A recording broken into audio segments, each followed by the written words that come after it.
Hello students, welcome to hand of classes.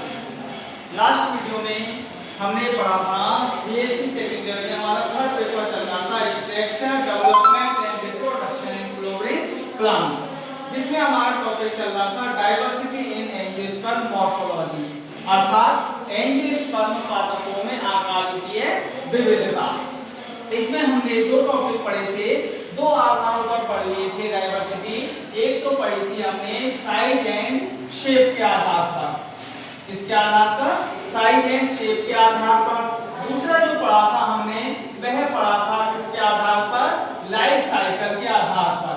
Life cycle या life period के आधार पर हमने डाइवर्सिटी पढ़ी थी। आज जो हम पढ़ेंगे, जो डाइवर्सिटी पढ़ेंगे आज हम, जो थर्ड टॉपिक है हमारा आज का, वह है diversity in the basis of tree habit। किसके आधार पर? ट्री हैबिट के आधार पर, अर्थात वृक्ष स्वभाव के आधार पर विविधता। किसके आधार पर? वृक्ष स्वभाव के आधार पर विविधता। जो आज हम पढ़ने वाले हैं वह इस टॉपिक का नाम है।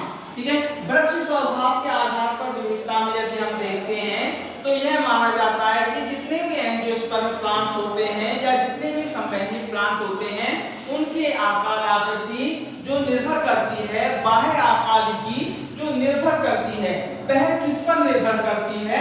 तने पर। ठीक है, किस पर निर्भर करती है? तने पर निर्भर करती है। तने का छोटा या बड़ा होना, ठीक है, तने का छोटा या बड़ा होना। नेक्स्ट, कोमल या कठोर होना, कोमल या कठोर होना। शाखा युक्त या शाखा विहीन होना, शाखा युक्त या शाखा विहीन होना। यह सब किस पर निर्भर करता है? तने की प्रकृति पर निर्भर करता है। तने की आकारीय प्रकृति के आधार पर या उसके स्वभाव के आधार पर, ठीक है, तने की प्रकृति या स्वभाव के आधार पर एंजियोस्पर्म प्लांट्स को, कौन से प्लांट्स को? एंजियोस्पर्म प्लांट्स को तीन भागों में मुख्य रूप से बांटा जाता है। ठीक है, और वो कौन कौन से तीन भाग हैं? पहला जो हम बात करें, तीन श्रेणियों की बात करें तो पहले जो है वह कहलाते हैं शाकीय पादप। कौन से पादप? शाकीय पादप, जिनको क्या बोलते हैं हम? हर्ष। ठीक है, कौन से पादप? हर्ष पादप। दूसरे प्रकार के जो पादप होते हैं वह होते हैं हमारे छुपीय पादप। कौन से पादप? छुपीय पादप, जिनको बोलते हैं हम श्रव। ठीक है, कौन से पादप? दूसरे प्रकार के छुपीय पादप, श्रव पादप। तीसरे प्रकार के जो प्लांट्स होते हैं, तीसरे प्रकार की जो श्रेणी होती है वह होती है वृक्ष, ट्रीज। ठीक है, कौन सी होती है? ट्रीज होती है। तो तने की प्रकृति के आधार पर, वृक्ष स्वभाव के आधार पर एंजियोस्पर्म पादपों को इन तीन भागों में वर्गीकृत किया गया है। ठीक है, अब यदि बात करें, हम देखें कौन से पादपों के बारे में बात करें, शाकीय पादपों के बारे में बात करते हैं। शाकीय पादप है क्या? तो शाकीय पादप कैसे होते हैं? मुख्य रूप से वे पादप या वे कोमल, ये कैसे पादप होते हैं? कोमल होते हैं तथा कैसे होते हैं? अकाष्ठीय प्रकृति के। कैसी प्रकृति के होते हैं? कोमल होते हैं तथा अकाष्ठीय प्रकृति के जो पादप हैं उनको कौन सी श्रेणी में शामिल किया गया है? शाकीय पादप की श्रेणी में शामिल किया गया है। इनकी जो अधिकतम ऊंचाई होती है, ठीक है, मैक्सिमम जो हाइट होती है इनकी, वह कितनी मानी जाती है? 1 मीटर तक मानी जाती है। ठीक है, मैक्सिमम हाइट कितनी मानी जाती है? 1 मीटर तक मानी जाती है। शाकीय पादप जो होते हैं वह जो होते हैं यह 1 वर्षीय भी हो सकते हैं, द्विवर्षीय भी हो सकते हैं और बहुवर्षीय भी हो सकते हैं। 1 वर्षीय प्लांट्स में देखें कि इनमें एनुअल्स जो शर्ट्स हैं, ठीक है, एनिमल्स जो हर्ब्स हैं उनका कौन सा एग्जांपल है? जो वार्षिक पादप होते हैं वह सरसों, मस्टर्ड। ठीक है, सरसों। दूसरे प्रकार के जो एग्जांपल देखें कि वाइनियल प्लांट्स कौन से होते हैं? वाइनियल हर्ब्स, तो जैसे चुकंदर, ठीक है, क्या है? चुकंदर। पेरिनियल से शब्द देखें, इसमें हम बहुवर्षीय शब्द के बारे में बात करें तो बहुवर्षीय पादपों के बारे में बात करें तो इसमें कौन से ऐसे आते हैं? देवकेल। ठीक है, कौन से? देवकेल ऐसे पदार्थ है जो शाकीय पादपों की श्रेणी में माने जाते हैं। अर्थात हम ये कह सकते हैं कि शाकीय पादप एक वर्षीय होकर सभी प्रकार की श्रेणियां इसमें शामिल है। ये एक वर्षीय भी हो सकते हैं, बहुवर्षीय भी हो सकते हैं और द्विवर्षीय प्रकार के भी हो सकते हैं। इनमें क्या होती है कि इनमें कोई भी मुख्य निश्चित तना नहीं पाया जाता है, यानी मुख्य निश्चित तना इसमें कैसा होता है? अनुपस्थित होता है। इस प्रकार के पादपों को कौन से पादप कहते हैं? शाकीय पादपों की श्रेणी में रखा जाता है। दूसरे प्रकार के जो प्लांट्स हैं वो कौन से प्लांट्स कहलाते हैं? छुपीय प्लांट। ठीक है, कौन से प्लांट? छुपीय प्लांट। इनको हम कैसे प्लांट मान सकते कहते हैं? झाड़ीनुमा प्लांट। कौन से पादप? झाड़ीनुमा जो पादप होते हैं उनको छुपीय पादपों की श्रेणी में रखा गया है। इनकी जो अधिकतम ऊंचाई होती है, कितनी? अधिकतम जो मैक्सिमम हाइट होती है वह कितनी मानी जाती है? 1 से 4 मीटर। कितनी मानी जाती है? 1 से 4 मीटर की मानी जाती है। इनमें भी किसी प्रकार का मुख्य तना उपस्थित नहीं होता है। ठीक है, मुख्य स्तंभ इसमें क्या होता है? जो मुख्य तना है वह कैसा पाया जाता है? इसमें अनुपस्थित होता है। ठीक है, इनमें जो शाखन पाया जाता है, ठीक है, वो कहां पर पाया जाता है? जमीन के ठीक ऊपर। ठीक है, जमीन के मुख्य ऊपर इसमें क्या पाया जाता है? शाखन पाया जाता है। इसके अंतर्गत जो पेड़ आते हैं, जो पादप आते हैं वो कैसे होते हैं? झाड़ीनुमा पादप होते हैं तथा इसमें कुछ पादप जो होते हैं मुख्य स्तंभ नहीं पाया जाता, अनुपस्थित होता है, जैसे गुलाब। ठीक है, इसका क्या एग्जांपल है? गुलाब। तथा कुछ पादप ऐसे होते हैं जिसमें क्या होता है? जमीन के पास ही अत्यधिक शाखा पाया जाता है, नीचे से ही जमीनी स्तर पर शाखा पाया जाता है, जैसे बेल, जिजीपस। ठीक है, कौन सी पादप? जिजीपस। ऐसे जो लक्षण वाले पादप हैं उनको कौन सी श्रेणी में शामिल किया जाता है? छुपीय पादपों की श्रेणी में शामिल किया जाता है। तीसरे प्रकार के जो है हमारे वह कौन से पादप कहलाते हैं?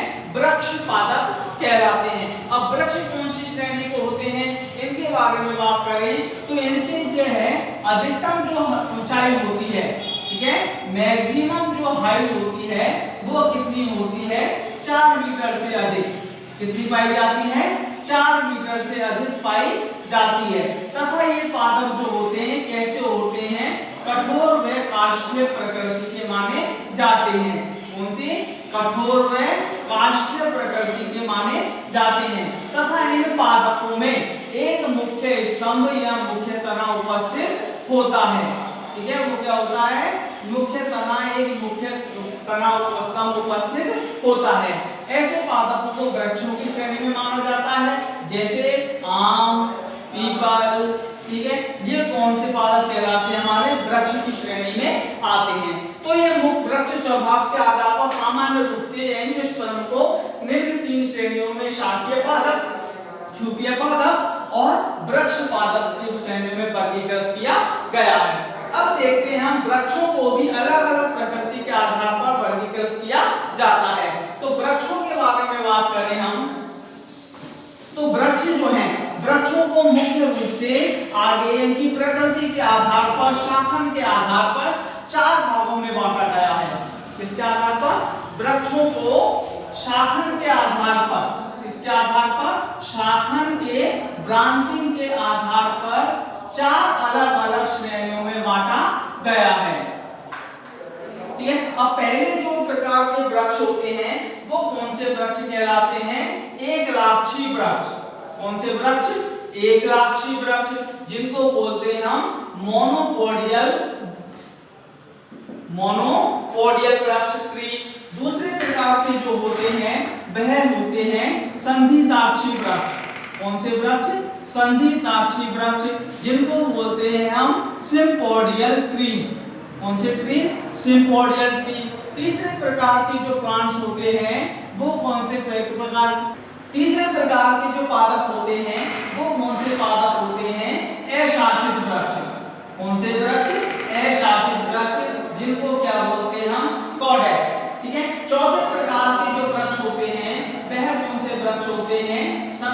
स्तंभ। कौन से? संधि स्तंभ, जिनको क्या बोलते हैं? कर्ण। ये चार प्रकार के वृक्ष शाखा के आधार पर पाए जाते हैं। Monopodial tree, sympodial tree, cordex tree and कर्ण ट्री।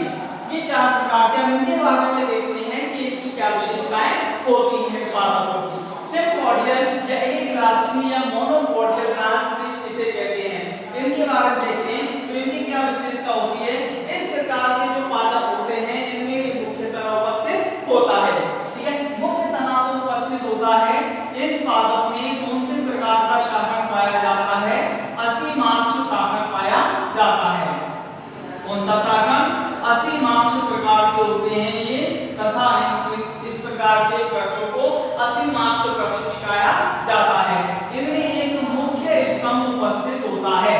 क्या होता है?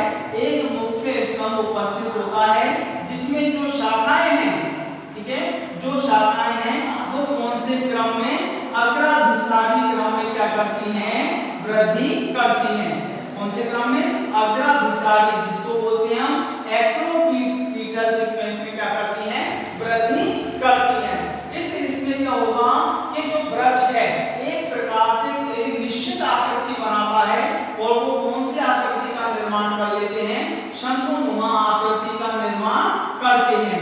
ऐसे वृक्षों को क्या कहा जाता है? मोनोपोडियल ट्रीज कहा जाता है। जैसे बात करें अशोक, कौन सा वृक्ष? अशोक का वृक्ष जो है वो कौन सी श्रेणी में आता है? एक लाक्षी मोनोपोडियल प्लांट ट्रीज में आता है। ठीक है, दूसरे प्रकार के जो वृक्ष होते हैं वह कौन से प्रकार के होते हैं? सिम्पोडियल या संधिताक्षी वृक्ष होते हैं। इस प्रकार के पादपों को क्या कहते हैं? इसको बहुशाखित वृक्ष भी कहा जाता है। कौन से शाखित वृक्ष? बहुशाखित वृक्ष भी कहा जाता है। इनमें जो वृद्धि पाई जाती है, जो शाखन पाया जाता है वृक्षों में, वो कौन से प्रकार का होता है? ससीमाक्ष प्रकार का पाया जाता है। ससीमाक्ष शाखन पाया जाता है। नेक्स्ट, इनमें जो आकृति होती है, शाखन से जो आकृति निर्मित होती है वो कौन से प्रकार की पाई जाती है?